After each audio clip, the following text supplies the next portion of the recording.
Assalatu wassalamu ala asrafil anbiya'i wal mursalin Sayyidina wa maulana Muhammadin wa ala alihi wa sahbihi ajmain. Amma ba'd.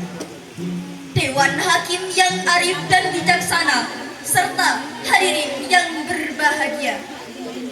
Teknologi yang semakin canggih membawa dampak luas di semua belahan bumi, tak terkecuali Indonesia.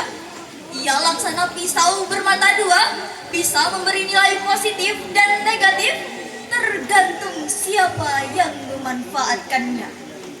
Teknologi informasi misalnya, bisa menjadi media pembentukan karakter terpuji atau al-akhlakul karimah, dan bisa menjadi media pembentukan moral atau al-akhlakul mazmumah, khususnya bagi generasi muda. Berita tentang seks bebas dan kematian akibat miras dan narkoba di kalangan generasi muda hampir setiap hari memenuhi halaman media sosial. Pada tahun 2022, kita dikagetkan oleh ulah seorang pelajar SMA di Jawa Tengah menikam gurunya yang seharusnya dihormati. Kita menjerit prihatin melihat karakter generasi muda kita yang telah jauh dari nilai Al-Quran. Oleh karena itu hadirin, pada kesempatan ini kami akan menyampaikan syarah Al-Quran dengan judul Membangun Generasi Muda dengan Konsep Pendidikan Karakter Berbasis Al-Quran.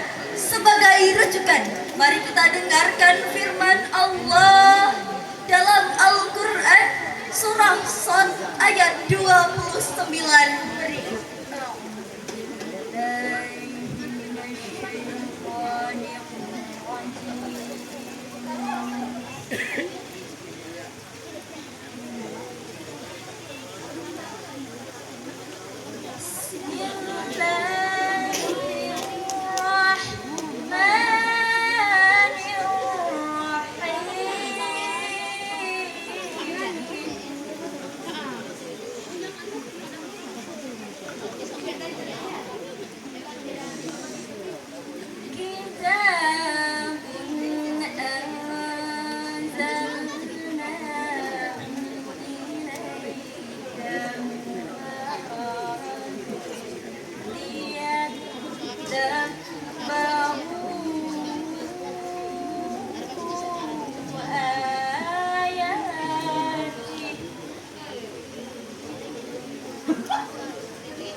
Dengan menyebut asma Allah yang maha pengasih lagi maha penyayang. Ini adalah kitab yang kami turunkan padamu penuh dengan berkah, supaya mereka memperhatikan ayat-ayatnya dan supaya orang-orang yang berpikir cerdas mendapat pelajaran. Hadirin rahimakumullah, Syekh Jalaluddin Al-Mahalli dan Syekh Jalaluddin As-Suyuti dalam tafsir Al-Jalalain menjelaskan bahwa kata liyadabbaru dalam ayat ini mengandung perintah untuk mendalami nilai-nilai yang terkandung dalam Al-Quran. Dari situlah pedoman dan pelajaran berharga kita peroleh, lalu kita jadikan pegangan. Itulah generasi ulul albab, generasi yang cerdas intelektualnya sekaligus cerdas Pesatnya perkembangan teknologi telah membawa perubahan terhadap peraturan gaya hidup setiap orang, lebih-lebih generasi muda. Kita takkan bisa menghentikan laju internet booming, maka sebagai konsekuensinya kita harus membangun fondasi keimanan dan filter yang kuat untuk menyaring derasnya arus budaya asing. Hadirin, sekuat apapun angin kencang takkan dapat menumbangkan pohon yang memiliki akar penghunjung ke bumi.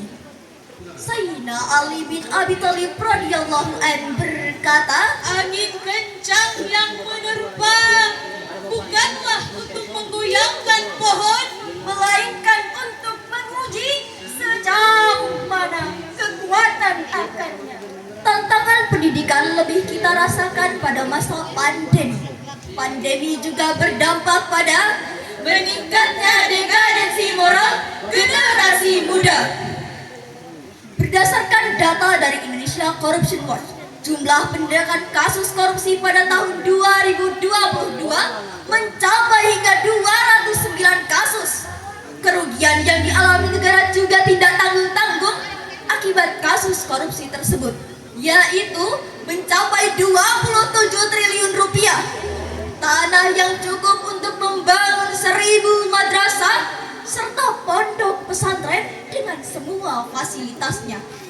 Marilah kita memohon ampun kepada Allah Subhanahu wa Ta'ala. Astaghfirullah Rabbal baraya, astaghfirullah minal khataya. Hadirin yang berbahagia, kita juga turut prihatin atas sejumlah peristiwa yang terjadi di kalangan generasi kita yang mencerminkan rusaknya karakter mereka. Antara lain, Pertama, kasus narkoba. lagi-lagi kita dikagetkan dengan sebuah berita yang dilansir oleh British Broadcasting Corporation pada tanggal 18 Agustus 2022. Adanya penangkapan oknum perwira yang dipercaya sebagai kasat reserse narkoba dan diyakini mampu memberantas narkoba, malah tertangkap atas kepemilikan dan pengedaran narkoba. Di tahun ini kita juga mendapat kabar bahwa Satuan Reserse Narkoba Polres Bomong berhasil mengamankan seorang pemuda 22 tahun yang terbukti memiliki narkoba sebanyak 5 paket. Nauzubillah. Kedua, kasus kekerasan seksual. Kementerian Pemberdayaan Perempuan dan Perlindungan Anak mencatat sebanyak 450.000 kasus kekerasan seksual pada tahun 2024.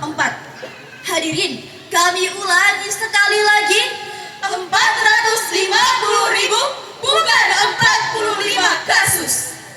Negara kita ini kaya dengan para pakar pendidikan tinggi dalam berbagai disiplin ilmu, lulusan dalam maupun luar negeri, bahkan bergelar profesor.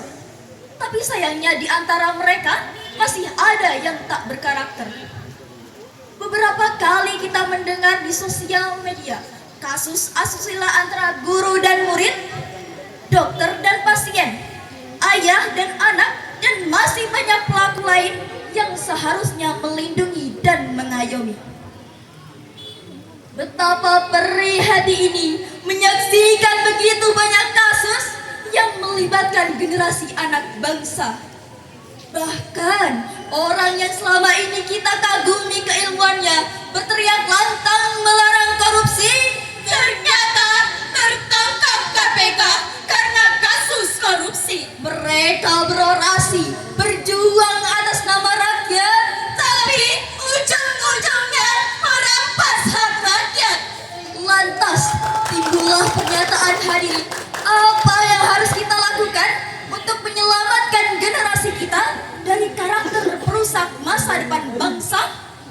Terlebih lagi, sosial media kini diramaikan dengan tren baru yang menyita perhatian para remaja.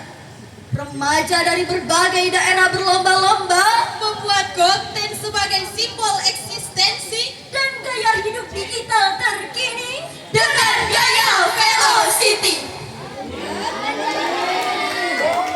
Untuk itu, marilah kita dengarkan firman Allah dalam Al-Quran surah Al-Ahzab ayat 21.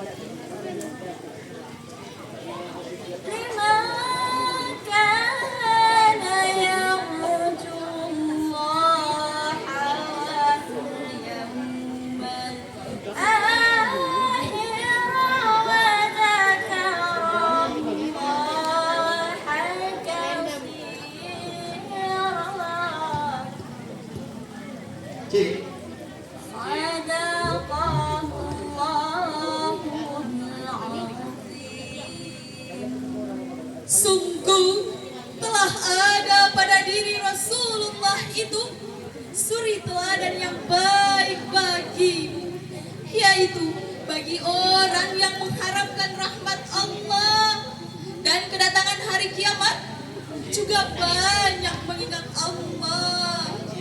Maha benar Allah dengan segala firman-Nya. Hadirin rahimakumullah. Profesor Dr. Muhammad Quraisy Shihab dalam tafsir Al-Misbah menjelaskan bahwa Rasulullah adalah teladan yang baik bagi umat manusia. Beliau mengajarkan nilai-nilai karakter mulia meliputi akhlak kepada Allah, akhlak kepada sesama manusia, bahkan akhlak kepada alam semesta. Rasulullah SAW pernah bersabda, "Akmalul mu'minina imana, akmaluhum khuluqa." Mukmin yang paling baik imannya adalah Yang terbaik akhlaknya. Hadis riwayat At-Tirmizi. Hadirin yang kami hormati, ada beberapa hal yang harus kita lakukan untuk membangun generasi yang berkarakter di negeri tercinta. Antara lain, pertama, menanamkan nilai-nilai agama melalui pembiasaan dan keteladanan. Dan yang kedua, menciptakan lingkungan yang religius, baik melalui bahan bacaan, tontonan, maupun komunitas pergaulan. Kita acungi jempol program Kementerian Agama Republik Indonesia, yaitu Indonesia Haram Al-Quran. Kami yakin jika nilai-nilai Al-Quran sudah menjadi tuntunan aktivitas kehidupan, maka siapapun orangnya, apapun profesinya, ia akan menjadi orang yang baik. Kalau ia pejabat, ia akan bermanfaat, dan kalaupun ia seorang pedagang, ia akan jujur dalam menimbang. Jika ia birokrat, ia tak akan mengambil uang rakyat. Dan kalaupun ia jaksa, ia tak akan bermain api dalam masalah yang ditanganinya. Dari uraian ini dapat kita ambil kesimpulan. Pertama, masa depan bangsa ditentukan oleh generasi yang berkarakter. Dan yang kedua, untuk membentuk karakter tersebut tidak ada pilihan lain selain kembali kepada Al-Quran dan keteladanan Rasulullah SAW. Bunga melati mekar di taman, Harum baunya dan menawan. mendidik generasi yang berkarakter dan beriman, maka Al-Quran harus jadi pedoman. Wabillahi taufiq wal hidayah. Wassalamualaikum warahmatullahi wabarakatuh. Beri tepuk tangan.